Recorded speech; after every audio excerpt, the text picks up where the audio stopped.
Welcome everyone to Ranch Management Forum 2021. Before we begin, just a few housekeeping notes.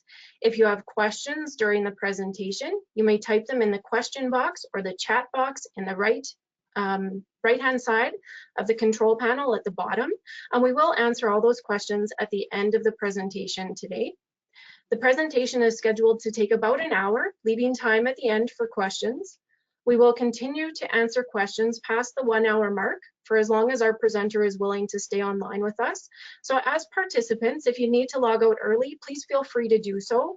You can always tune into the recording at a later date to catch those questions if you're interested. A link to the recorded webinar will be sent out to registered participants and will be posted to our website, saskatchewan.ca/agriculture within the next 24 hours following the live presentation. At the end of this session, you will be prompted to complete a short survey. Your feedback is important to us for planning future events. So if you include your name and email address, you will be entered to win a $100 credit towards feed testing. I'm just going to turn the session over now to your facilitator for this session. So go ahead, Dwayne. Thank you, Jennifer. Good afternoon, everyone. Welcome to the first session of the Ranch Management Forum Forage Week, the basics of perennial forages from a producer's perspective. And our presenter my name is Dwayne Summick. I am a livestock and feed extension specialist with the Ministry of Agriculture out of Kindersley, and I will be facilitating the webinar this afternoon. Today's webinar will focus on the basics of perennial forages, and our presenter for this webinar is Victoria Nameth, Agri-Environmental Specialist with the Saskatchewan Ministry of Agriculture, based out of the Agriculture Knowledge Center in Moose Jaw. Victoria received her Bachelor of Science in Agriculture from the University of Saskatchewan with a major in agronomy and a minor in rangeland resources. She grew up on a mixed livestock and grain operation and has experience in agronomy, crop research, and forage extension. Victoria provides clients with information on agri-environmental related topics, programming, and the best management practices with a goal of making farming operations more sustainable. At this time, I will turn the webinar over to our presenter. Go ahead, Victoria. Thanks so much, Dwayne. I just want to confirm you guys are able to see my slides up on the screen there. Yes, we can see them. Okay, perfect. So thanks for the introduction, Dwayne. My name, of course, is Victoria Nameth. I'm based out of our Ag Knowledge Center in Moose Jaw, and today we're going to be talking about the basics of perennial forages and what producers should be thinking about and planning for when we do decide to seed these perennial forages. So today I'm mostly talking about species selection and establishment. So if you are interested in forage rejuvenation or things like that, I know Luke Jorgensen is going to be discussing that topic tomorrow. So just a little bit about myself. I don't have my webcam on today just because I want to make sure the audio quality is good with the internet I'm working from. But I am, like I said, an agri-environmental specialist. So I do help producers with on-farm projects to implement beneficial management practices.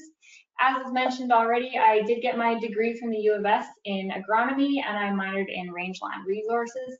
And I did grow up on a mixed farming operation about an hour north of Regina, so north of Cupar is where I grew up. And when I'm not being an agri-environmental specialist, I do enjoy heading home to the farm to help out when I can. So getting started, here's a bit of an agenda of what we're going to talk about today. And so it's really important to think about planning when we're deciding to establish our forage crops. So planning needs to take place, or deciding to plant a forage crop needs to, like I said, take place at least a year in advance or more than that, because there are a lot of factors that can affect our establishment for our forage crops. It's really important to set goals and know what our objectives are for the forage stand. It's going to affect, what species we're selecting and ensuring we get a good catch. I'm going to talk a bit about some factors on what we should be thinking about to make sure we're selecting the correct species for not only our location in the province, but for our farming operation based on the goals. And I'll touch a bit on forage establishment as well and how to properly manage the stand. So first thing to think about is, what are our objectives? Are we going to be using the forage crop for hay? If we are using it for hay, depending on what part of the province we're in, it's important to know, how many cuts are we going to be taking? If we're further south, we're probably only going to be taking 1 cut from our hay crop. Or, if we're under irrigation, there's a possibility of taking 2 or more cuts. As well, are we using it for pasture? If we do decide to use it for pasture, are we thinking of utilizing it in the springtime or in the fall time? Or are we using it for dual purpose? I know there's some producers out there, they will use it for hay and then try to graze it in the fall, or they might use it for hay for the first 3 years. And then if their alfalfa starts to fade out of the stand, then they'll use it for pasture after as well. So that'll really affect what species we're selecting to use depending on our objectives. It's also important to take a look at the stand length. Are we thinking we're going to have a short stand length, maybe only 3 to 5 years, or are we thinking to keep our stand in for 10 years? Because that really affects what species we select as well. Other objectives we could have, there's a lot of fields in the province that are considered marginal. So maybe we have issues with salinity, or we don't have a desirable soil texture, or we could have some flooding. So it's really important to know if we have marginal areas and what are our objectives for these marginal areas. Sometimes our goal is just to get something growing in that unproductive area and try to mitigate the salinity if that's our issue. And then maybe our second objective might be trying to take a hay stand off of that area if we're able to get enough forage production. So when we're thinking about selecting our forage species, it's really important to look at the environmental conditions. So I've got a soil map of Saskatchewan up on the screen here. And it's really important to know what soil zone you fit into and what the conditions are on your field. So if we're in the black soil zone, the species we select are going to be a lot different than the species we would select in the brown soil zone, just because it's different areas of the province. Of course, the further north you go, the more moisture that's received. And the further south you go, it tends to be a lot drier. Also, it's important to know the quarter of land. Sometimes we have quarters that are more wet than others, and that'll really determine what species we select. So if we're in a drier area of the province, it's really important to select our forage species that are more drought tolerant. So they'll be more hardy in drier years. So species like this could be crested wheatgrass, Russian wild rye, some of our native wheatgrasses, or alfalfa. Or if we're in a more moisture-loving area of the province, then we need moisture-loving species. So timothy, orchard grass, tall fescue, these are all species that thrive better under moisture conditions. Another factor to consider is our soil type or texture. So if our quarter of land has heavier texture, so more clay, or if we have a lighter texture, so more sandy. So our forage grasses or species in general will do better under certain conditions. So for sandy soils, species like crested wheatgrass, northern wheatgrass, alfalfa, or Sicer milkvetch tend to do better. Whereas if we have more loamy or clay soils, most of our wheatgrasses will do good, or brome grass species. So it's important to keep that in mind as well.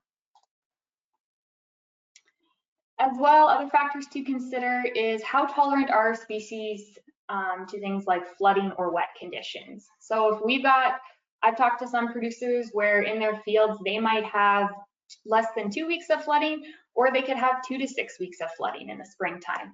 And if we only have a species that tolerates less than 2 weeks of flooding and we get 5 weeks of flooding in the springtime, that species isn't going to last very long. So it's important to know, what's the length of flooding in the spring, or how wet is that quarter year round, and that will determine, what species you can use. So if you have, say, 4 weeks of flooding in the springtime, a species like tall fescue might be a good option because it can withstand 2 to 5 weeks of flooding in the spring. Other species are creeping foxtail or timothy as well, because they do love moisture areas. Just keep in mind some forage species can be really aggressive, so creeping foxtail is one of those. So if you are seeding near a riparian area like a stream or a creek, it's important just to keep in mind that some of these species can be a little bit invasive to those riparian areas. Other factors to consider is our species tolerance to salinity. And so on any given field, we can have a wide range of salinity occurring. So we could have it only a little bit saline where we can still grow a barley crop on it, or we can have it as bad as just having a white patch where nothing will grow. And so just like, you know, our annual crops have different tolerances to salinity, that's the same with our forage grasses. So here's just kind of a chart showing the relative tolerance of our forage grasses. So the ones at the top have excellent salinity tolerance, and then as we go further down, of course, they have less salinity tolerance. So our most salt tolerant grasses are tall wheatgrass and our green wheatgrass. So if I had a field that had some white patches in it, I would be seeding these grasses, trying to get something growing in there or creeping in there over the next few years. So there are some tips we can think about for marginal areas. So in a saline area, it's a really good practice to seed quite a few different species. So like I mentioned, saline soils can be highly variable. So if we seed a bunch of different species with different salinity tolerance, that can increase our productivity of the stand. So usually on a field, we're gonna have, like I said, you know, higher amounts of salinity on some parts and lower amounts on others. So if we have less saline tolerant species, they'll thrive on the lower saline areas.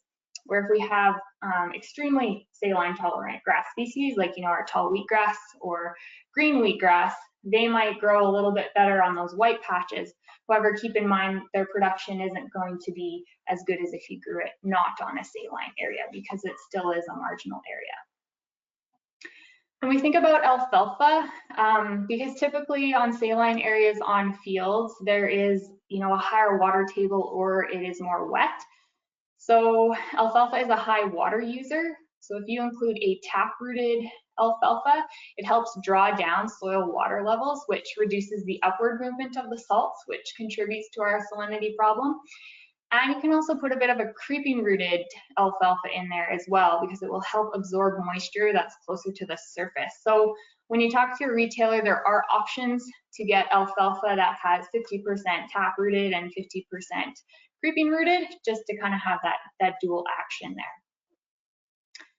For marginal areas, dormant seeding in the fall is also an option. So sometimes, and I'm going to touch on time of year to seed later in the presentation, but sometimes on our fields that have salinity issues, they can be too wet in the spring to even get into with our equipment.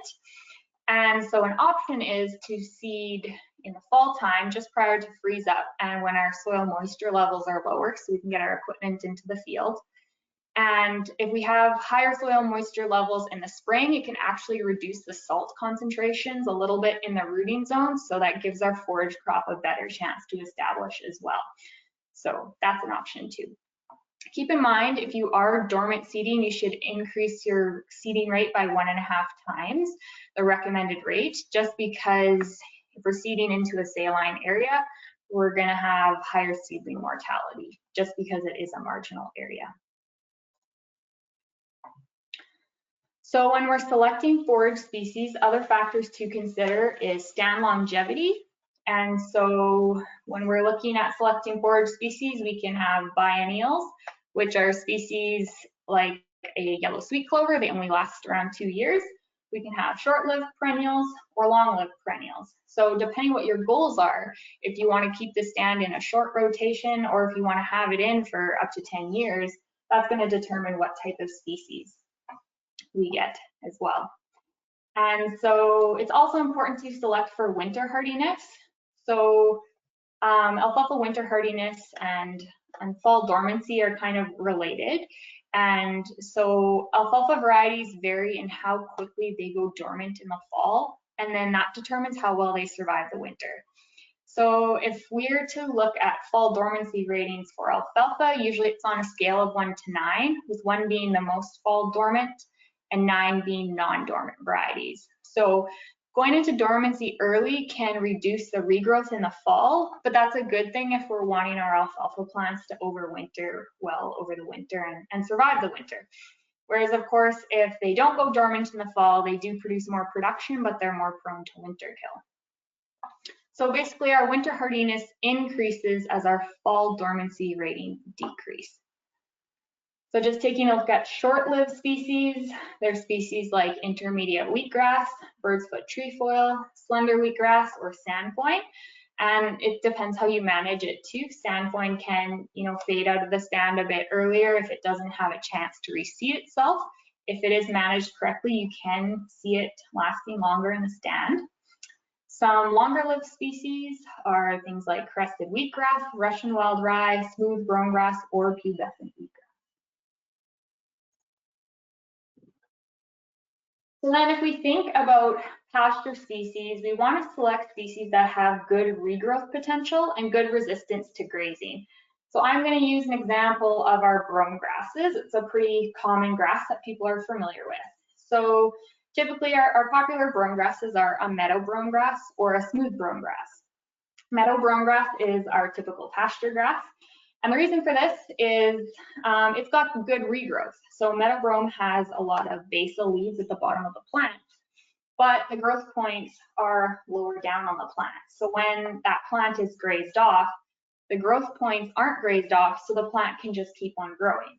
Whereas if we look at a smooth brome grass, that's usually our hay grass, and it's got growth points that are higher up. So if it's grazed by cattle, the growth points are grazed off, and now the plant has to regrow new leaves and shoots from the crown of the plant, and that takes a lot longer.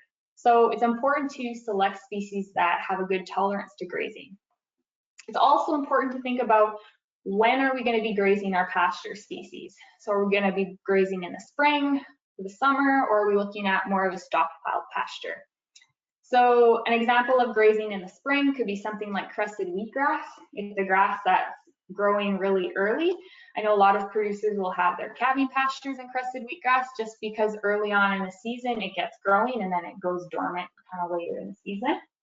Or if you're looking at, a stockpiled pasture, something like meadow brome might be an option, just because meadow brome does stay greener into the fall. Same with, I have a picture of Sicer milk vetch here. That's another pasture species that can stay really green into the fall and still be palatable and have still relatively high protein and energy. It's also important to think about bloat concerns. So legumes like alfalfa cause bloat to occur in animals.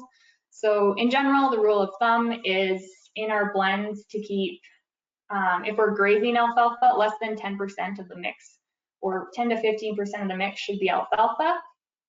And of course, the later you graze the alfalfa, when it's more mature, so typically after it's bloomed, then it becomes less digestible, so our risk of bloat goes down, but you still really have to keep an eye on animals.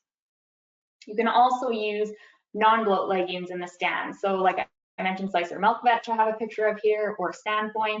So they're legumes where you still get the high energy and protein, but then you don't have that risk of bloat. When we think about picking hay species, we want to focus on having a higher yield in that initial growth period. Depending how many cuts we're taking, if we're in a one-cut system, we want to get most of the yield, early on in the season for when we're cutting hay in July or baling around that time. And it's also good to think about ease of cutting. So when our forage plants are taller, it's a lot easier to cut it and get the forage yield and biomass. So if I go back to that meadow brome and smooth brome example, smooth brome, like I said, is our hay grass, and it's got leaves that go all the way up the stem of the plant. So it's really easy to cut. Whereas if we're trying to cut a meadow brome plant, all the leaves, like I mentioned, are at the base of the plant. So if you're using a hay bine or whatever cutting equipment you're using, you have to lower your equipment low to the ground to get it. And if you have hay fields like the ones I've cut in where there's lots of molehills or rocks, then all of a sudden you're running into damaging your equipment, breaking knives, or not being able to get low enough to get all that biomass and yield. So some examples of hay species here are smooth brome, hybrid brome grass, crested wheatgrass, intermediate wheatgrass, or alfalfa, just to list a few. I will briefly touch on including legumes in the stand. So if we have 30 to 40% of a legume, we can usually produce sufficient nitrogen for pasture. And that's assuming our manure and grazing are evenly distributed throughout the pasture. And so cattle are very inefficient with some of their nutrients, particularly the nitrogen and phosphorus. So a lot of phosphorus will just go straight through the animal and it'll be excreted in the manure. And same with the nitrogen, it'll be excreted in the urine as urea. So a lot of those nutrients are going right back into the pasture. Hay fields or silage fields are a bit different because we're taking all that biomass off, and those bales are usually taken off the field and brought home for the winter for the cattle to utilize. So the rule of thumb is greater than 40% legumes allows you to have enough nitrogen put into the stand. But it's also important to fertilize our hay stands, and I'm going to talk about that a bit later in the presentation. So trying to select the right forage species can be a little bit overwhelming because there's so many to choose from and they have quite a few different traits. But that's why we have tables like these that are kind of put all these traits and information in one place. And so I got this table from the Alberta Forage Manual, but I know if you look in any of their retail catalogs, they have tables like this as well, showing all the different species. So if we're wanting to seed a hay stand, I'll just go through a couple examples here. Still one of our more popular hay stand options are like an alfalfa smooth brome. And so if we want to know how suitable they are for hay, we can just take a look in this column here. And we know alfalfa is excellent for hay, and same with smooth brome grass. But let's say we're in a drier part of the province and we want to make sure that the species we're selecting for hay are going to do good if we don't get a whole lot of moisture. So we can check out this drought tolerance column and see that alfalfa is rated as excellent and smooth brome is rated as good as well. So then we have that assurance that, yeah, this selection should be good if we're kind of in a dry year or in a drier part of the province. Another example we can look at is, say we have a marginal area that has a lot of salinity. And maybe our two objectives are, first, we want to get the salinity under control and get something growing there because, you know, I really can't grow an annual crop there anymore. It's just there's so much salinity. And then maybe my second goal will be to try to get a bit of hay off of there if I can get the production up. So I've selected a few species here, and I started by looking at the salinity tolerance. So if we look at tall wheatgrass, it has excellent salinity tolerance, and same with slender wheatgrass. And tall fescue has good salinity tolerance, and alfalfa is fair. So we know that these species will do fairly well on a saline area. You'll notice, like I said, alfalfa is rated as fair, but that's more contributing to our second goal where we want to have some hay in there. So if we look under the column right next to it, suitability for hay, like I mentioned before, alfalfa is rated as excellent for hay, slender wheatgrass is good, tall fescue is good, and same with tall wheatgrass. You know, another option is you could always put some smooth brome in there too because it has good tolerance to salinity. But the majority of my blend would be made up of those salt tolerant species and then adding a lesser amount of my hay species, just because our first main goal is to get that salinity under control. I'll just touch quickly on the types of mixtures we can have. So we can have simple mixtures. So in general, when we're seeding hay, it's good to seed fewer species. So our simple mixtures are typically a legume with 1 or 2 grasses. And why this is good for hay, it's because when you go to cut, you do have fewer maturity dates to worry about. And so like I mentioned before, smooth brome and alfalfa or hybrid brome and alfalfa are still the most popular blends. And the amount of alfalfa still depends on your operation goals, but keep in mind that over time our alfalfa will decrease out of the stand, and our smooth brome or hybrid brome are good complements because they are creeping rooted, so they can fill in the gaps between the seed rows to help with, you know, erosion issues. Our second option is to put in a complex mixture. So this is usually 3 or 4 species or more. And in a pasture, there are endless options that you can choose for different types of species. So if you have a pasture that has some lower areas that are more wet, or some drier hilltops, you can select a few species. So some species that do well in wetter areas will thrive in those lower areas, or some species that will do well in drier areas will thrive maybe on those hilltops. So there are quite a few different options, and also depending what time of the year you're planning to go in there, you can seed some species that are going to do well in the fall and stay green in the fall. And you can also plant some species that'll be good for midsummer. So if you're in a rotational grazing system, you could do one pass and then come back in the fall again. So, you know, complex mixtures for pastures are a really good option. So this is just a table that was taken out of the Saskatchewan Forage Guide, and it's just showing our native grasses and seeded pastures the best time of year when they have the most production. So if we're looking to graze early spring, we can see that our crested wheatgrass is one of the grasses that has, you know, more production in the spring compared to others. And then if we're looking, say, in the fall time, or I guess later summer, then a lot of our species will tend to taper out at that time. We can see down here that meadow grown grass still has decent production. So it's really important to be aware of what species you have and when the optimum time to harvest them is. If we're looking for a hay stand, a lot more of our grasses have higher production, kind of, you know, mid-June to mid-July.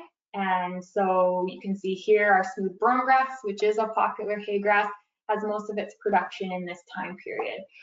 So once again, if you're using a hay stand, then it's important to know what species are going to produce their highest biomass and yield when we're wanting to utilize it.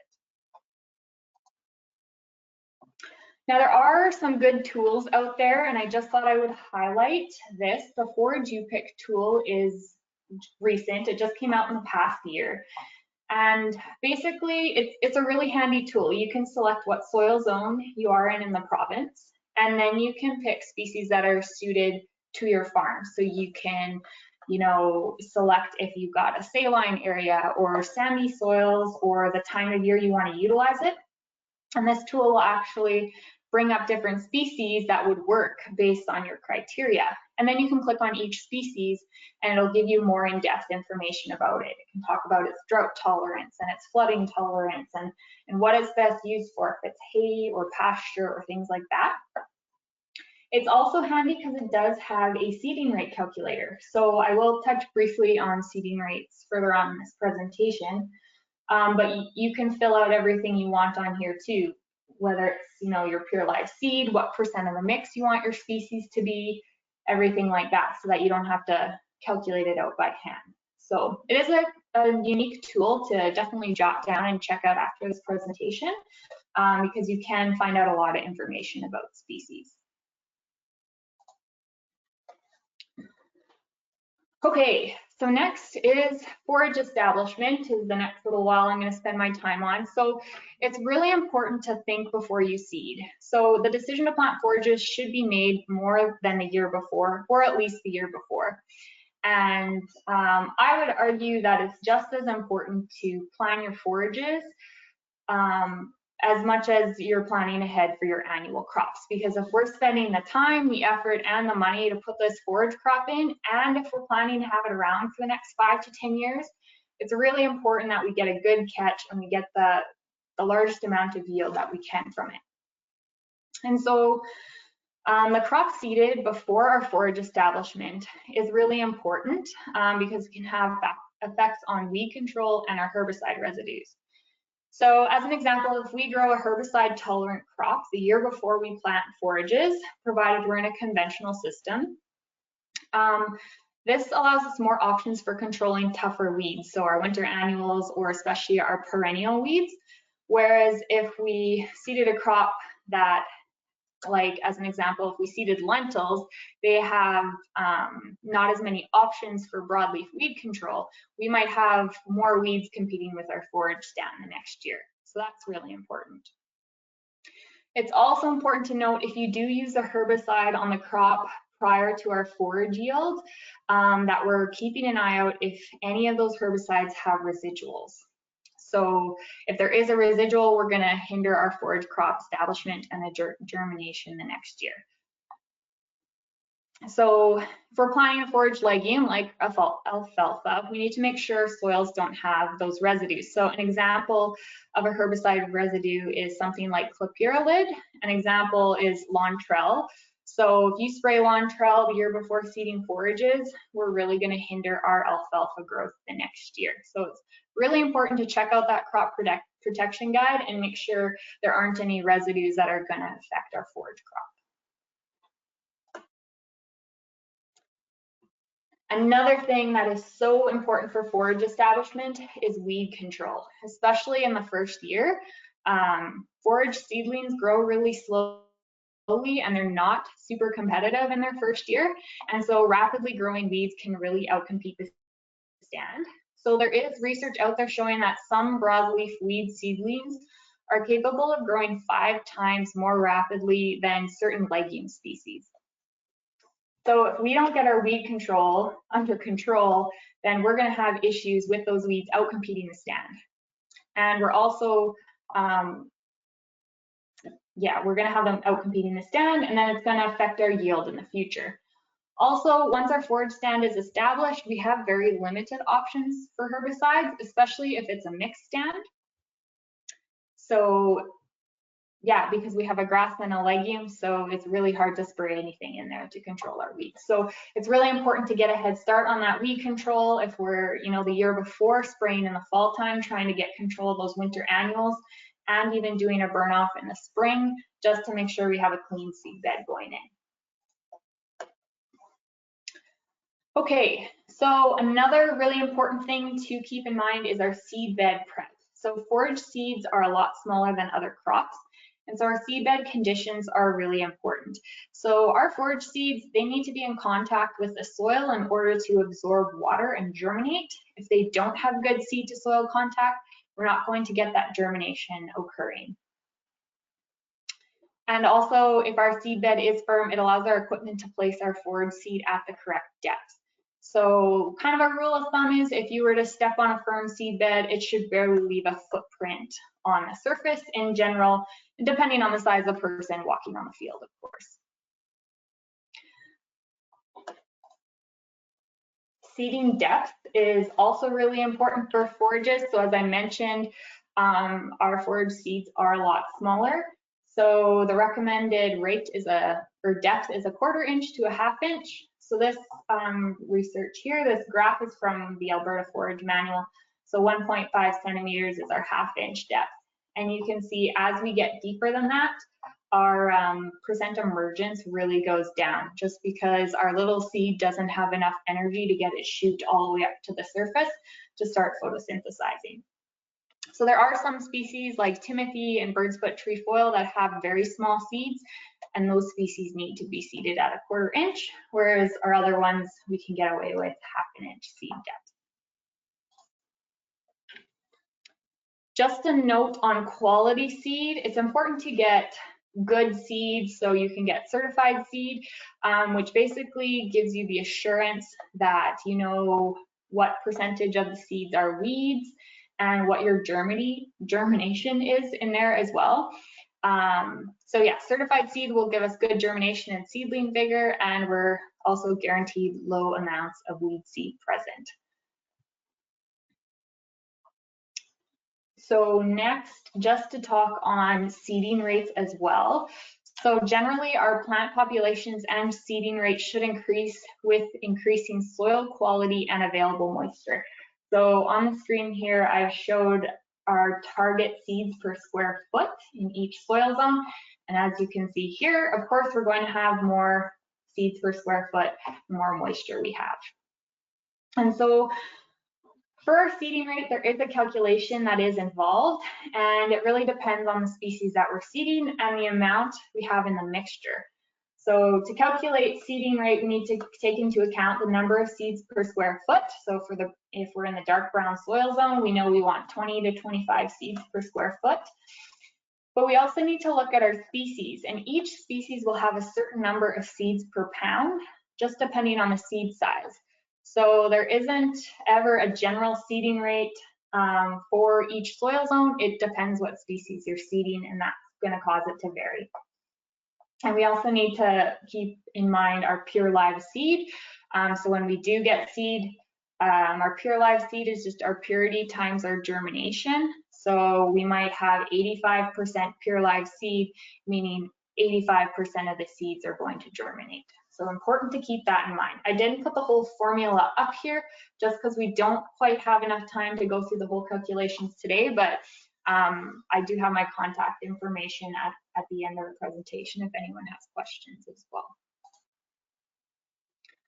For our seeding method, our recommended row spacing is in general 12 to 14 inches. If you're in a high moisture area or under irrigation, the recommendation is 6 inches. In regards to our equipment, it needs to be set properly to control the seed depth. As we saw in a couple slides ago, if you seed that seed too deep, we're not going to get that emergence that we're looking for. It also needs to accurately and consistently meter seed. So types of equipment, we can use double disc press drills, hoe drills, broadcast applicators, air seeders, or air drills. An issue we do run into with forages because, you know, like I said before, the forage seeds are really small, but they're also chaffy, like they're very fluffy. And so we can get bridging occurring with the seeder, which means those seeds aren't getting metered out into the soil, they're getting stuck, and then we're gonna get seeding misses. So some ways you can mitigate bridging in the seeder is to put some cracked grain in there with the seed or phosphorus fertilizer in there too. Just keep in mind our safe rates for phosphate fertilizer is 15 pounds per acre. If we have an inoculated legume in there though, it's not recommended to put the fertilizer in there. If you do put phosphate in with the seed to help with it metering out correctly, you need to seed immediately just because the salt content of most fertilizers can increase our seed mortality. So just some tips for broadcast seeding. If you're using a traditional spinner spreader where it just kind of flings the seed out, we can see some issues because our seeds have different weights. So fluffy seeds like smooth brome don't get flung as far as our heavier seeds like alfalfa or clover.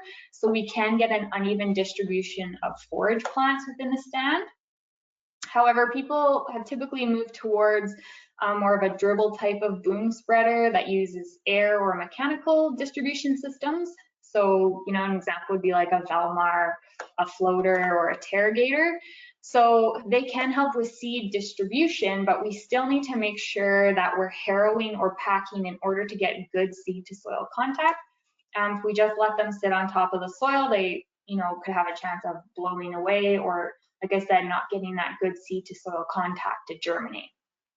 So even after we do harrow or pack, our seed is still placed very shallow. So our establishment depends a lot on timely rains. And so because of that, we do have a higher germination risk just from our seeds dying out from not getting enough moisture. So just keep that in mind for broadcast applications. To touch on inoculants, basically we only inoculate our legumes because they encourage the formation of nitrogen fixing nodules on our plant roots. And this helps produce better yields, especially in nitrogen deficient soils. So the difficulty is that for certain species other than alfalfa, we don't have any commercially available inoculants. So specifically, I'm thinking of sandfoin and Zeisser milkvetch. They don't have commercially available nodules. However, don't let that deter you. There still is some, you know, naturally occurring bacteria. It'll just take a lot longer to get those nodules growing than if we had inoculated like we do with our alfalfa. Also keep in mind, it's important to inoculate with the correct species. So alfalfa is Rhizobium melodi is the type that we use. So each species will have a different type of inoculant. A lot of our forage legumes already come pre-inoculated, but it's always important to check that. Okay, now I'm going to kind of move on to talking a little bit about fertility during establishment for our next few slides. So fertility are really the building blocks for a healthy forage stand. And so when we look at our forage legumes like alfalfa, they have a really high requirement for our phosphate, our potassium, and our sulfur. So if we look at what they do in the plant, our phosphate aids with new seedling development and root development, especially in cool, moist conditions. So if we have a cooler spring, having some phosphate fertilizer will really help our stand get that jump in the spring. Our potassium or potash increases yield, protein content, and reduces winter kill in our alfalfa. So that's really important when we're thinking about management of the stand later on. Our sulfur is very crucial in nodule development and efficient nitrogen fixation in legumes, which is also important for having, maintaining the longevity of our stand. So they are very important. When we take a look at our forage grasses, they respond better to nitrogen and phosphorus more so, but they'll really respond to nitrogen. Nitrogen just affects the yields, the amount of biomass, and the protein content. When we're thinking about fertility in forages or fertility in general, it's always important to remember that we've got mobile nutrients and immobile nutrients. So our mobile nutrients are nitrogen and sulfur, and this means that they move through the soil. So if we put nitrogen or sulfur down and we get a rain, it can get washed down through the profile out of the rooting zone where we can't use it. Whereas our immobile nutrients, like our phosphate and potassium, they tend to stay right where we put them in the soil and they don't move a whole lot. So yeah, just important to keep in mind. As well, when we're talking about fertility in forages, we always look at their removal rates, because especially in a hay stand, if we're taking that biomass on and not putting anything back, it's important to know how much we're taking off, because we want to always make sure that we're replacing that, so we're not mining our soils of nutrients. So if we look at a pure alfalfa stand, if we take 1 ton an acre off, that's removing 58 pounds per acre of nitrogen, 14 pounds an acre of phosphate, 60 pounds per acre of potash, and 6 pounds per acre of sulfur. Whereas if we look at our grass, if we're taking off 1 ton an acre of a grass stand, that's removing 34 pounds an acre of nitrogen, 10 pounds an acre of phosphate, 43 pounds an acre of potassium, and 4 pounds an acre of sulfur. So if we compare the two, we can see that our alfalfa or our legumes are higher users of, everything in general, but like I said, they respond best to phosphate, potassium, and sulfur. So they do use a lot more than our grasses. So that being said, now you think, well, where do we start with fertility? So it's always important to soil test, because you can't manage what you don't measure. Once we take that soil test, we can know what nutrients we have in our soil. It can actually save you money, because then we're not going to be over applying. It's also important to think about what has the fertility plan been in the past. If it's an annual crop field, then maybe we know that there have been annual fertilizer applications and we're not going to have any deficiencies in our soil. So that's important to note. So a couple rules of thumbs are to replace what you remove. And also make note that if we have a mixed grass legume stand with more than 50% legume in it, they do show a really small yield response to nitrogen fertilizer. So if we just think about legumes for a second, if they were properly inoculated at seeding and they're well nodulated, they'll have all the nitrogen they need for optimum production. So there's really no need to apply supplementary nitrogen to them. So it can be very uneconomical, because you're not benefiting that plant from adding nitrogen.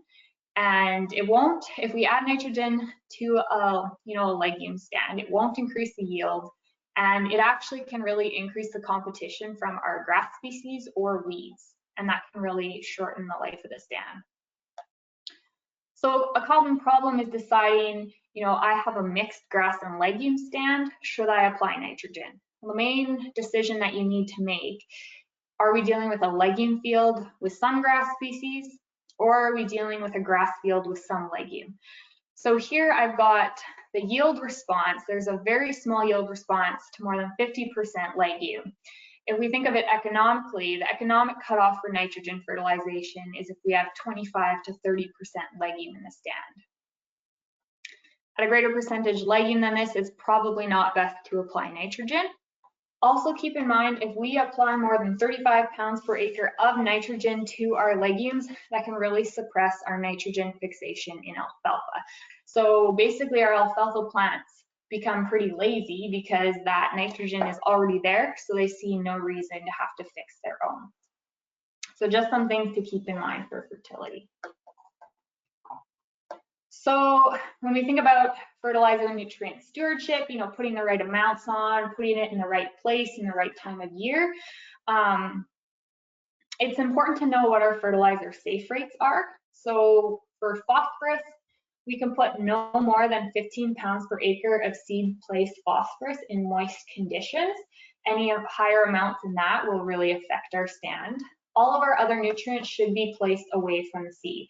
So phosphate is the only nutrient that can be placed at the seed and at very low amounts. So for our forage stand, the best response to phosphate is when it's banded 1 inch below and 1 inch to the side of the seed. If we place the phosphate further from the seed or we broadcast and incorporate it into the soil, it reduces its effectiveness. However, broadcast and incorporating is still better than just broadcasting it on top when we're establishing, because as I mentioned before, our phosphate barely moves in the soil at all. There is research out there that has shown if you add as little as 30 pounds per acre of phosphate, it can quadruple our plant size within 1 week of emergence under ideal conditions. So if we have the moisture in the spring and our plant has good access to that phosphate, it's really going to get growing. It'll help it establish its roots and everything like that. So in our Saskatchewan soils as well, we already have pretty high amounts of potassium or potash. However, if we do have a sandier soil, we can see less potash present, and it's beneficial to apply it on sandy soils, but to also apply it based on our soil test. So as I mentioned before, our phosphate and potassium or potash, they are immobile in the soil. So one strategy is to band large amounts of phosphate or potash into the seed bed, and we can provide adequate nutrients for several years of forage production. So as an example, just kind of thinking back to the removal rates I had shown before, if we want to take 2 tons per acre off of an alfalfa stand for the next 4 years, we look back at our removal rates of an alfalfa crop, they take off 28 pounds per acre per ton. We can put down over 100 pounds per acre of phosphate and not have to worry about fertilizing for the next few years. However, the thing to keep in mind with this is that it's a lot of money to put down right off the start. So the idea is just to try to fertilize to our removal rates based on what we're taking off and make sure we're bringing that soil phosphate up to 30 pounds per acre so we don't have any deficiencies. When we think about sulfur, any sulfur deficiencies can be corrected by banding or banning sulfate sulfur before seeding. So sulfate sulfur is the plant available form. Both grasses and legumes will benefit, but legumes do have a greater requirement for sulfur. If you remember, I mentioned it's needed for nodulation and nitrogen fixation. There is an option out there for applying elemental sulfur onto the stand. However, really keep in mind that it's not readily available right away. It needs to be broken down in the soil, and it is very highly moisture dependent. So it can be really variable when the stand will have access to that sulfur. I have seen some producers where they'll put on some of their fertilizer as sulfate sulfur, so it's available, right away, and then some of it will be elemental sulfur, so it will break down in the future. But keep in mind, if you are dealing with sulfur deficiencies, that you don't want to just put elemental down, or because you're not going to be correcting that deficiency right away. It's also important to know the right time of year to put the fertilizer down. So you can, like I mentioned, put your phosphate and potassium down in the fall time. They are immobile in the soil, so they're not going to move anywhere on you. You can put fertilizer down in the spring as well, either while you're seeding, you can band it, or like I said, you can broadcast and incorporate. Never apply fertilizer in the winter. It is not a good nutrient stewardship practice, just because we'll get some volatilization of our nitrogen and it's not going to be put in the soil where we need to. Okay, So moving on to forage seeding date, we do have a few options here. It's important to note the main cause of our forage seeding failures is a moisture deficiency. So we really increase our chances of a successful forage establishment when we have available moisture, especially if there's rainfall in the future and when we have cooler air temperatures. Of course, you can talk about, good weather conditions all you want, but no one can ever predict the weather. So there are 3 times in general when we can seed. So the first one is, spring seeding. That's the best time for germination and establishment.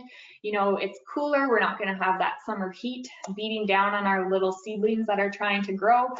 Usually it is moister in the spring with all that snow melt, if we have enough snow over the winter. Some issues we can run into, I've mentioned this already, if it's really wet in the spring, if we have, wet saline areas and we can't get our equipment in there, that can be an issue. Or, if we just don't have time to get some weed control in the spring, we could have some weed issues if we're not able to get in time to spray. The second time is summer seeding. So the idea behind this is to establish the forage mid-summer so it grows big enough to survive the winter. So the idea is to avoid the midsummer temperatures that will stress our young seedlings if it's really hot, but we still want to seed it early enough for the plant to develop a crown before freeze up. And for this to work, our alfalfa needs 6 weeks of growth in order, to get their crown developed and survive the winter, and our grasses need 3 to 4 weeks of growth. So issues we run into with summer seeding is missing the spring moisture and not getting any germination at all. Or if, say, we get germination later in the summer and our plants start germinating, but they don't have that 6 weeks before that killing frost and winter comes, then we're going to see winter kill happening. We also see issues in summer seeding of getting really too hot and burning those little seedlings off too. It's really also important to know that it's only recommended to seed species that are known to establish easily with spring seeding, and if our fall moisture conditions are expected to be favorable. But keep in mind, nobody can predict what the weather is going to be or if we're going to have more of an open fall or not. Dormant seeding is the 3rd time we can seed. I've touched on this a little bit already, but the idea with dormant seeding is to seed the forage with the intention of it not germinating until the following spring. So this works if you have a really wet quarter that's tough to get into in the spring, or if you have wet or saline areas. So as I've mentioned before, our salinity levels do drop in the spring when it's wet because the concentration of salts isn't as high. So it does give us a better chance for germination. The best time to seed in the fall is when our soil temperatures are below 2 degrees Celsius. So the rule of thumb in general is October 15th, but of course it depends, what part of the province you're in. The reason we need to wait to seed below 2 degrees Celsius is because our legumes germinate at 5 degrees Celsius and our grasses germinate at 8 degrees Celsius. So if it's too warm in the fall when we seed, we're gonna have our species germinating and then winter killing. And because of this risk, it's important to increase our seeding rates by 25% just to compensate for some losses over the winter. And another issue I always like to bring up for dormant seeding too is the risk that, especially if we're in the southern part of the province and say, we're around Swift Current area and we get a Chinook in February and it really warms up, we can get some of our seeds germinating, and then all of a sudden our temperature will drop back to -15 or lower than that, and we're going to get some kill of those plants too. So it's just important to keep in mind some of the risks for these times to seed. So I do have a couple charts here just showing the difference in seeding date. And so this research was conducted in Swift Current, and anything above the dotted line here is showing successful establishment. And so basically the graphs are showing that late spring and early summer did not have good emergence, with the exception of our intermediate wheatgrass. So intermediate wheatgrass planted after, May 15th into June did okay, and it did have a bit of a larger seed. The graphs also show that establishment is generally lower with stands that were seeded in early fall compared to those that were later in fall. And I think that kind of relates back to what I mentioned before about if we don't, if we seed before our soil's down to 2 degrees Celsius, we can still see some plants germinating and getting some winter kill. Taking a look at alfalfa here as well, we see typical of what we do see in legumes, that they just don't quite do as well as when they are seeded in the springtime, just because they don't overwinter as well in the soil as our grass species do. So it's important to look at our plant characteristics when we are picking a seeding date. As you can see by this graph here, crested wheatgrass is a pretty hardy grass, and we can see it has a wide range of establishment conditions, both in the fall and the springtime. Okay, so moving on just to our companion crops.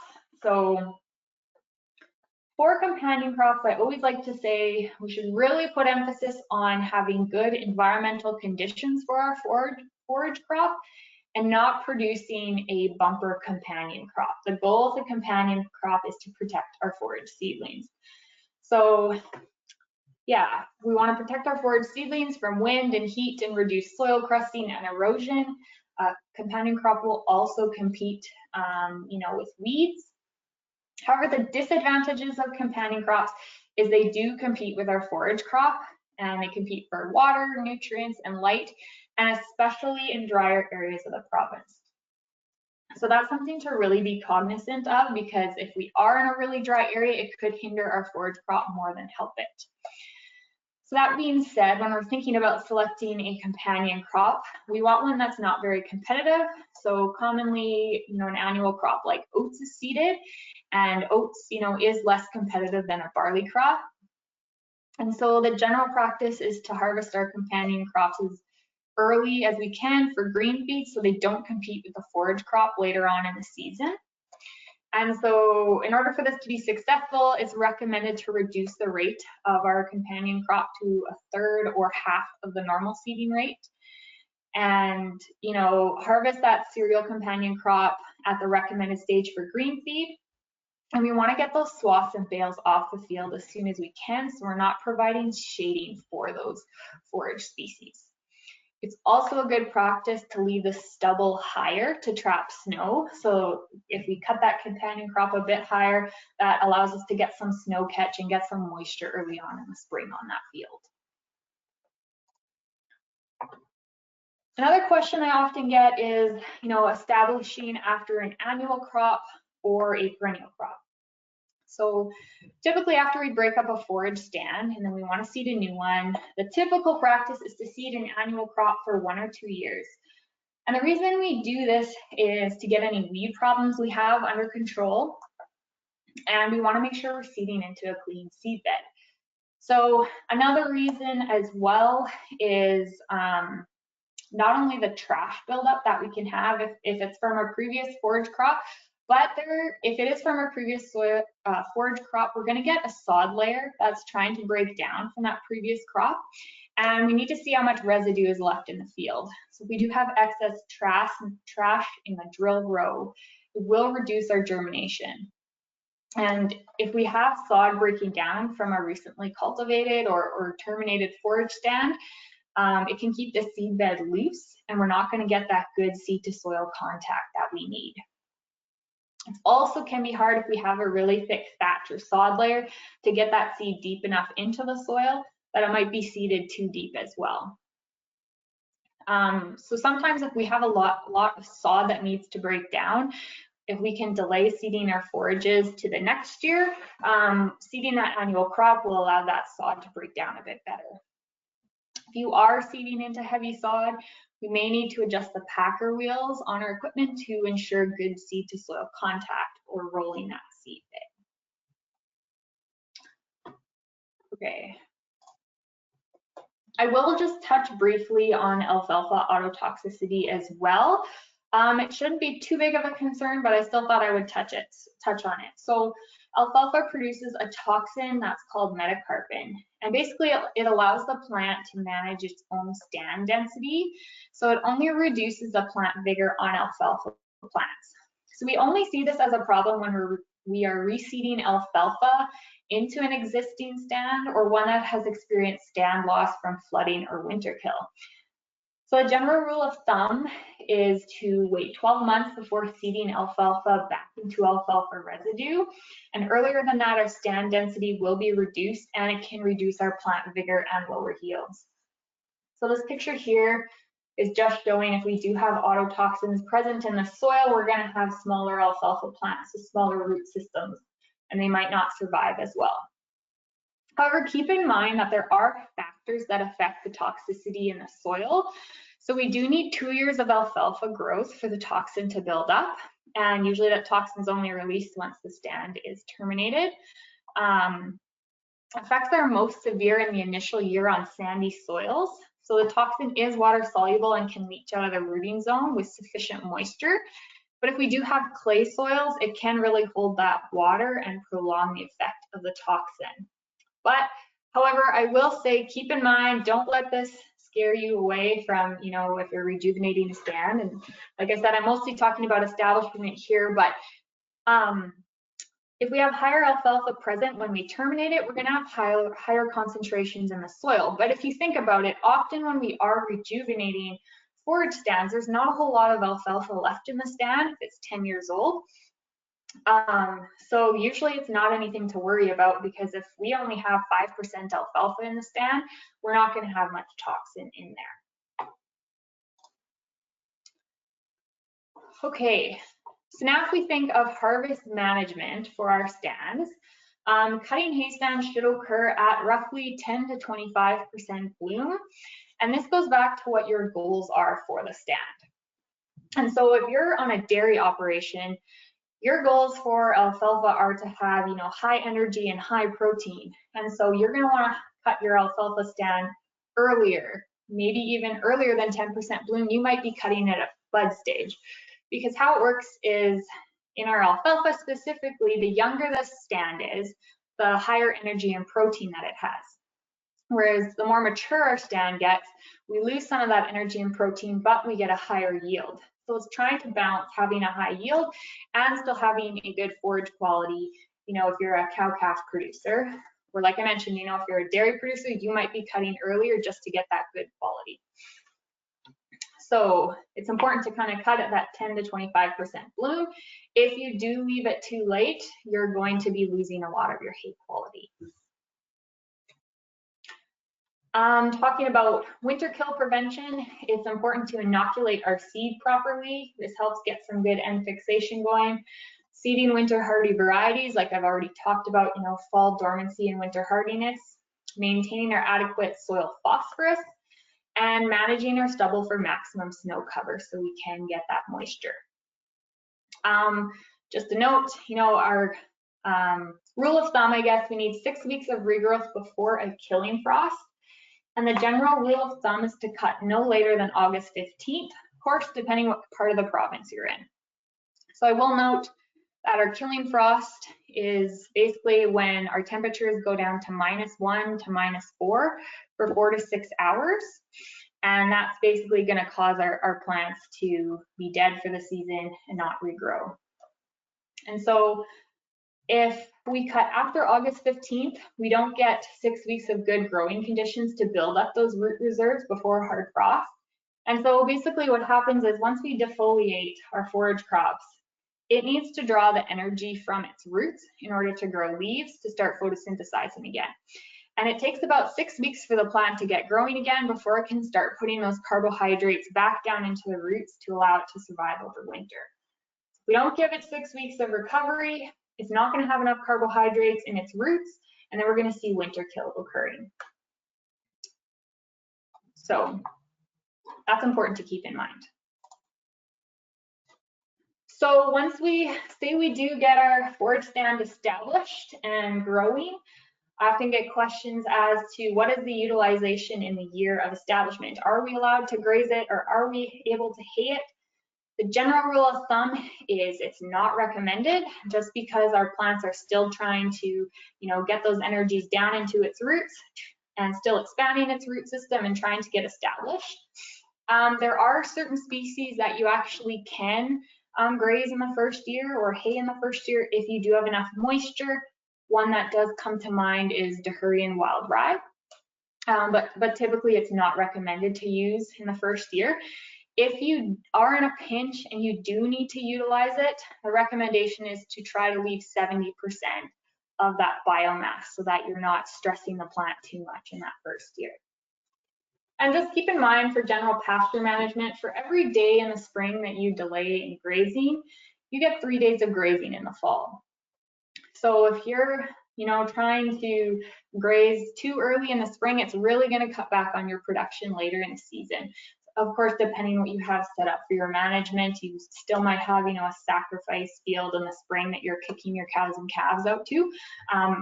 But, this is really important to keep in mind. I do also get questions about late season grazing alfalfa or hay stands. And, people are asking, am I able to graze it later in the season? Am I going to hurt my stand? And so I've already mentioned this a few times, but there's that 6-week critical period before a frost where we don't want to be removing the plant leaves, because all of a sudden we're going to stress those plants and get some winter kill. If we are grazing after a killing frost, it's important to note that right after a frost, our risk of bloat increases. And this is because the frost breaks up the cell walls in our alfalfa plant and makes it more digestible. So the recommendation is to wait a week after a killing frost to graze to make sure your risk of bloat goes down. And another issue to keep in mind is hoof action from the cattle on the crowns of our plants. So if our ground hasn't frozen yet or it's kind of soft in the fall time, our animal hooves can damage the plant crowns. So it's kind of the same as if we were to drive our equipment in the field. If it was wetter later in the season, we're going to cause some damage there. So just keep in mind in the fall time, making sure the ground is frozen. We can also see hoof action from cattle if we have a lot of animals on that field too, just from general trampling. If we are grazing, hay or alfalfa in the winter, try to leave at least 4 inches of stubble height to help with catching snow. That's another thought to keep in mind. Okay, also this is probably a relevant topic now too. What do I do about forage stand management in dry periods? So it's really important to plan ahead. So if we get a dry year, it's important to think, do I have enough hay stored? Do I have enough carryover of pasture that I can graze? So for pastures, we can leave carryover for the next year. And so having extra litter really helps conserve moisture and can provide that, emergency feed in the first year of drought. And so there was some research from the U of S that showed that for every kilogram of litter carryover per acre, there was a 20% yield increase the next year in the brown soil zone. So having a bit of that extra plant litter, that dead plant material, is what I'm referring to, really helps increase water infiltration into the soil, which can really help in a dry year. Research also shows that pastures in good condition can weather a 1-year dry period with little harm. So we have more than 1 year of very dry conditions. It can damage our perennial species. And also, as we discussed at the start of the presentation, so ensuring we have species that tolerate dry conditions and fit our environmental conditions we're seeding in can really help managing through dry periods. I don't have it listed on the slide here, but you can also bank pasture. So leave one of your fields to not be grazed 1 year, and then you can graze it the next year. So if you do have very dry periods and your grass just isn't growing in the spring, you do have banked pasture you can turn to till things get growing. So that kind of sums up the agronomy part of the presentation. I did just want to touch on my last 2 slides here on funding that is available for seeding tame forage. So if you're thinking of seeding tame forage or native forage this year, coming up, there is funding available. For tame forage, you can get 50% funding back to a maximum of $10,000. And so this is on land that's been an annual crop for the past 2 years at least, and is considered marginal. So, you know, if you have salinity issues or soil texture, steep hills, or, you know, water bodies on your land, you might be able to qualify. And the forage blend needs to be approved by the Ministry of Agriculture just to make sure we're getting the right species on there. You can get back up to $35 per acre. So that's $15 per acre for establishment costs and up to $20 per acre for certified or common #1 seed. So definitely worth looking into if you are considering, you know, seeding tame forage this year. We also have funding for seeding native forages, and just if I can draw your attention to the top corner of the screen, the funding level is a bit different. It's 90% funding to a maximum of $10,000. So the cost share is a little higher there. So once again, if it's been an annual cropland and the native forage seed blend needs to be approved by the Ministry of Agriculture. So you can get up to $211.50 back per acre. So that's $180 per acre in seed costs and $31.50 an acre in establishment costs. So definitely worth looking into if you would like to seed some native forages this year. With that, that's the end of my presentation. It was a fairly broad topic, so I think we can open it up for questions now. I do have the Agriculture Knowledge Center toll-free number up here. We do have a lot of people across the province who are available to answer your questions, and as well, I've put my contact information there. So I will open it up to questions. Thank you very much for your presentation, Victoria. We will take some questions out of the chat box or the question box. And so the first question comes from way back at the beginning of your presentation. And when you were talking about percentage of products in your blends, are you talking about percentage of total seeds or percentage of total weight? For example, what's 10% alfalfa in a blend mean? Sorry, I was muted there. So if you're looking at talking to your retailers, I believe the retailers go by seed weight. However, that will affect, you know, if you have, 60% alfalfa in your blend by seed weight, that'll be different than the number of seeds, I believe. And I can confirm that with you later just to make sure if they want to shoot me an email too. Okay. Next question is, what are your thoughts on annual ryegrasses or other annual forage grasses to be used as a companion crop? Oh, that is a good one. I would have to look into it a little bit more. I haven't heard of annual ryegrasses being used a whole lot often. I know if you use like a fall rye, it can have some effects on your forage, germination and establishment. But that's for fall rye. I'm not sure about some of the other rye grasses. It depends how competitive they would have to be, I guess. Not sure if that quite answers their question, but. Are there some things to be concerned about if you cut your alfalfa following the frost?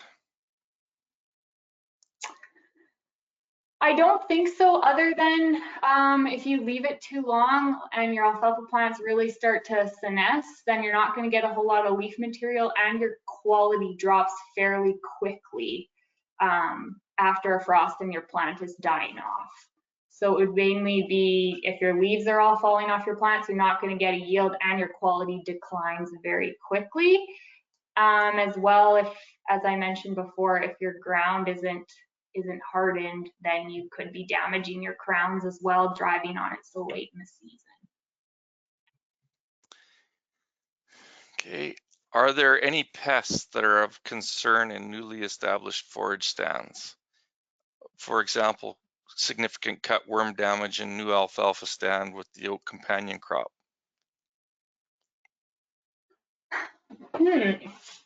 I haven't heard of cutworms in alfalfa typically, but it could happen. I haven't had any questions on that. Typically, when I think of insect pests, I think of like alfalfa weevil in alfalfa crops. That's typically, they're going to be affecting the yield when we're trying to cut our hay, or lesser cloverleaf weevil in red clover crops. I know for alfalfa, if you're dealing with alfalfa weevil, that if you're able to cut it in time, the alfalfa weevil only has one kind of life cycle. So cutting that alfalfa crop will usually kill the insects, provided they haven't damaged your crop significantly. As for cutworms, I haven't come across anything like that. Would you please repeat your comment on smooth versus meadow brome growth point heights in regards to cutting? Yes. So, okay, meadow brome is typically our pasture grass. And the reason for this, now don't discount it as a hay grass, because I do know people that use it. But the reason it's deemed more so a pasture grass is because meadow brome has a lot of leaves that grow at the base of the plant, whereas smooth brome, their leaves grow all the way up the plant. And now meadow brome is more tolerant to grazing because the growth points for the shoots are lower down on the plant than for smooth brome. So if we're grazing smooth brome, typically the growth point will be grazed off, and the smooth brome plant will have to regrow its shoots from the crown of the plant. Whereas with meadow brome, the growth points are low enough on the plant that they're not grazed off, and so the plant doesn't have to regrow a new shoot. Instead, it can just continue growing the same shoot. So it grows back a lot quicker than smooth brome does. So the next question is in regards to fertilization during the year of establishment. If you apply fertilizer at seeding time and then you have very dry conditions following, will that fertilizer not cause seeding establishment to be poor?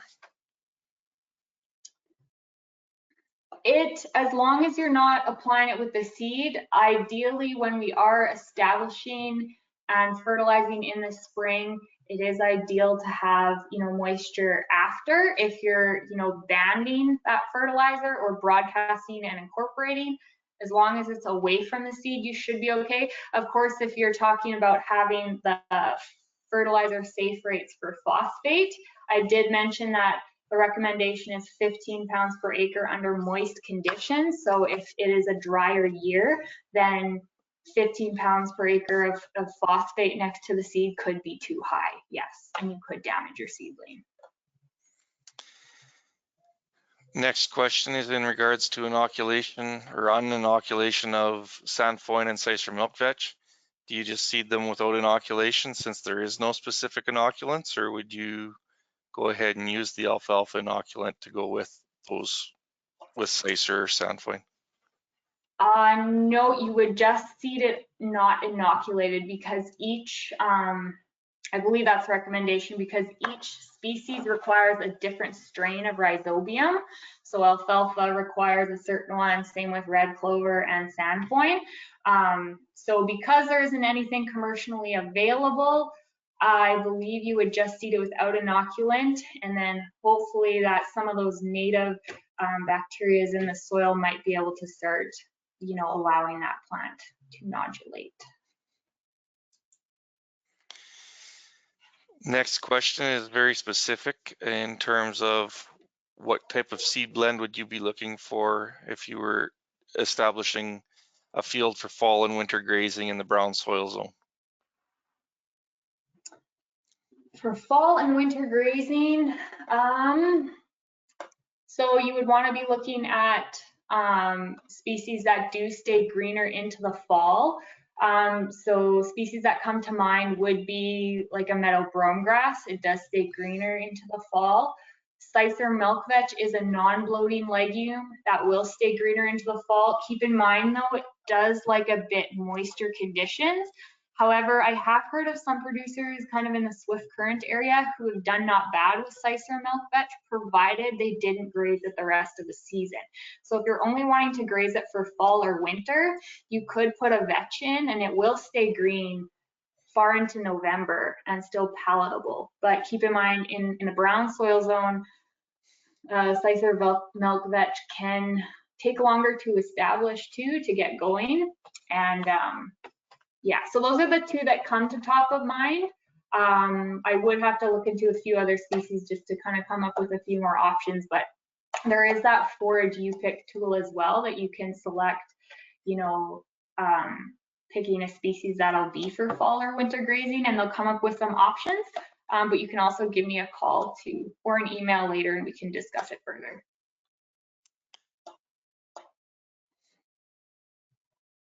The next question has to do with weed control in new stands. And so what would you consider the best spray? Or I would rephrase it and say, what are some of the more common herbicide blends that you would use to control weeds in a grass alfalfa mixture, fresh seeding? Are they asking after it's germinated, Dwayne, or before? They didn't specify. I think it says for new stand blended crops. So give us before and after germination.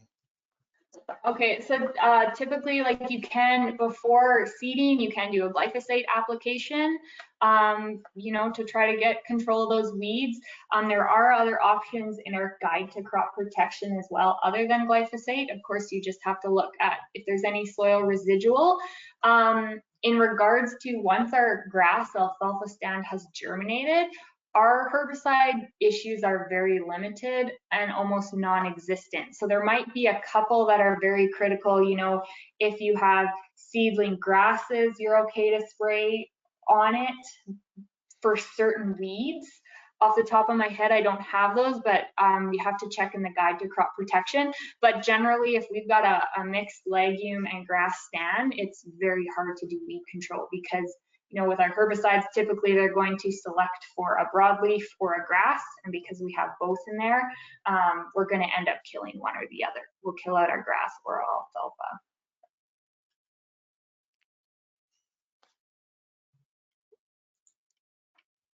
What are the benefits of spreading manure on hay crops as a fertilizer source? There is a benefit. Manures are very high in phosphorus. Typically, they don't have as much nitrogen left, just because when they're in the pen, our nitrogen, it's, like I said before, excreted in the urea, so often it'll run off the site or be volatilized or gassed off, but that phosphate will stay in the manure. And so you can, a common practice for pastures and hay fields is to spread manure on it. And if you want to know the nutrient content of your manure, you can actually take a test and send it to the lab as well, so you can know how much nutrient you're putting on that way too. And do you recommend fertilizing in the late fall or early winter? As long as the ground is not frozen. So you can do it late fall as long as you can get it into the ground. But we don't want to be putting fertilizer on top of the snow or on top of frozen ground. But a lot of guys will, you know, under annual crop production too, they will, you know, broadcast and incorporate in the fall or band in the fall as well.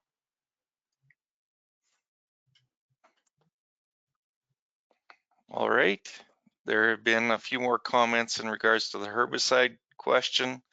One was the clarification that she was looking for some information on post germination, but you've already kind of covered off that, and a couple other folks have responded as well with basically you identified that choices are very limited, and one of those choices is bromoxynil, which is also known as Partner is the common name, but is one of the few options that are available, which has a very limited weed spectrum.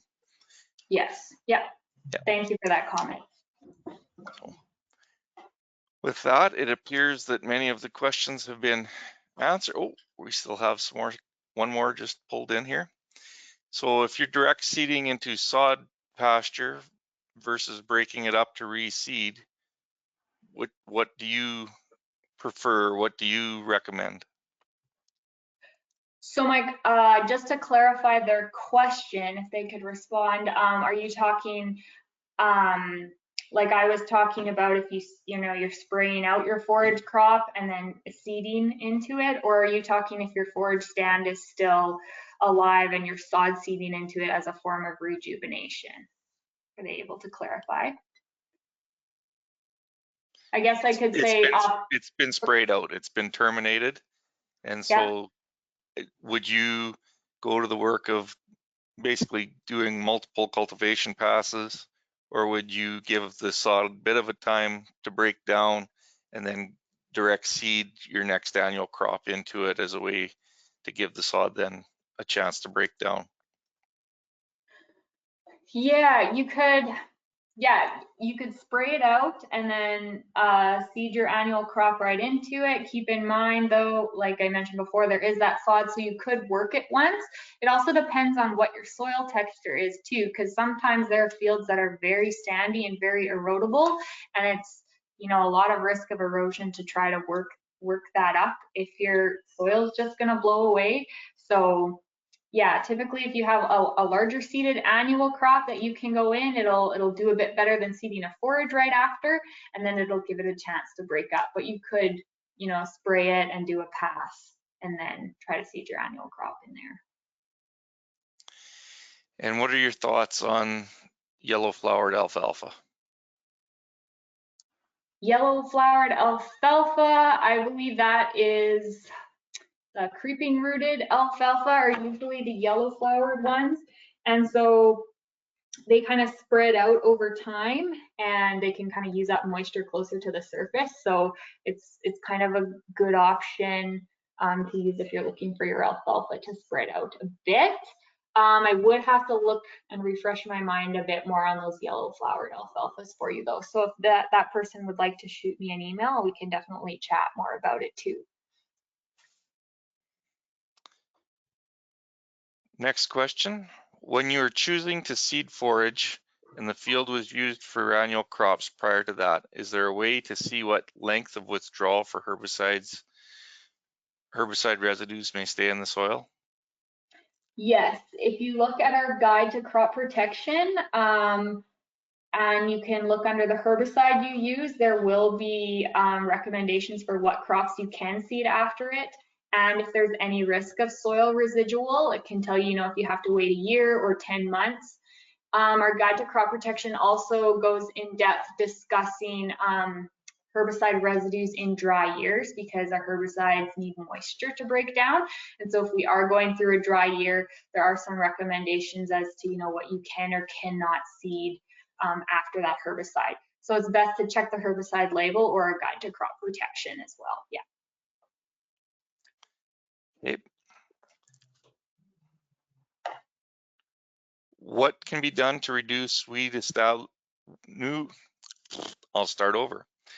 What can be done to reduce weeds establishing in a newly seeded forage stand before the seedling year and after the perennial plants have germinated and are growing without the use of chemicals that will not stunt the health or kill your good soil organisms? So yeah, without the use of chemicals, so if we're like in an organic system, if we have weeds that are growing in our stand already, if it's a hay crop, you can try to time your haying so you're cutting those perennial weeds off before they can set seed. Is kind of the main option for when it's already established. Weed control before you're seeding, you're kind of limited to, you can try to mow those weeds, like if they're up the year before, or trying to cultivate to get them out of there if you are not using herbicides. And then of course, like if you're in a moisture area of the province, you can try to utilize a companion crop to outcompete some of those weeds while you're establishing your forage, providing you have enough moisture and the companion crop isn't going to compete against your new forage crop.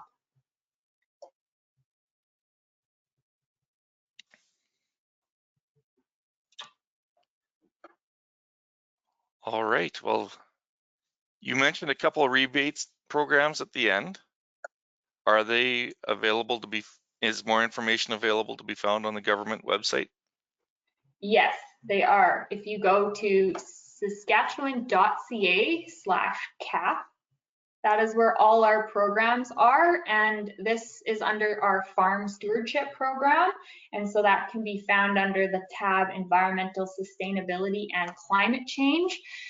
Our website can be a bit difficult to navigate, so you can always contact our Agriculture Knowledge Center that I have up on the screen there, and we do have agriculture program specialists across the province who can assist you with any of your questions, or other agri-environmental specialists as well who can get you started and provide you some more information. What can be done to control a patch of scentless chamomile in an alfalfa brome stand for hay? Oh boy, that is a very specific question. I would have to look more into that. Honestly, at the top of my head, I don't have what would be the best control options for that. But if you would like to shoot me an email, we can discuss that further. I just don't want to provide any recommendations that aren't sound. So. And I'm assuming that they're probably looking for something beyond hand roguing. Yeah, you can pull it if there's not a whole lot, but if you've got a whole few patches, yeah, there will be different options. So. Yeah. Another question is, how do you define 10% bloom in alfalfa? 10% bloom, if you look at an alfalfa plant and their stems, oh, I was just looking at this the other day. If there's a, oh my goodness, I think it's if there's a 10 buds on each stem. I would have to confirm that. I do have, you know, a little publication I put together with pictures and everything. So if you would like to contact me, I can definitely forward that to you just so it's a bit more clear.